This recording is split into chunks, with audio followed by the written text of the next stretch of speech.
PDI Perjuangan kehilangan 2 dari 3 kursi DPR RI Dapil Sulawesi Selatan Pemilu 2024 ini. Untuk sementara, Partai Gerindra memimpin perolehan kursi Senayan di daerah pemilihan Sulsel.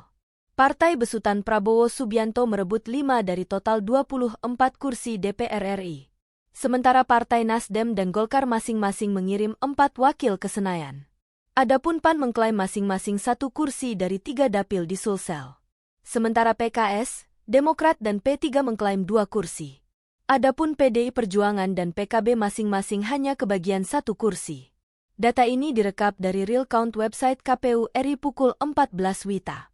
Data masuk di website KPU 16.386 TPS dari total 26.357 TPS atau 62,17% dan kemungkinan masih terjadi perubahan.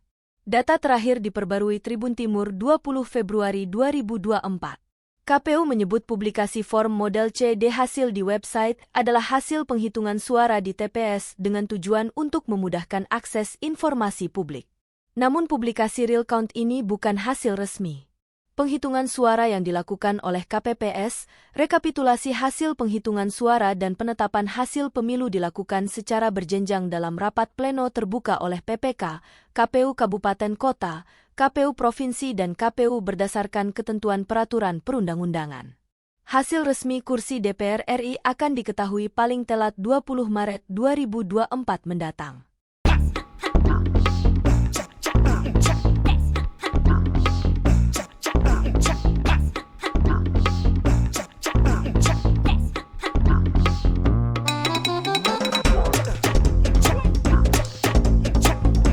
Download Tribun X sekarang, menghadirkan lokal menjadi Indonesia.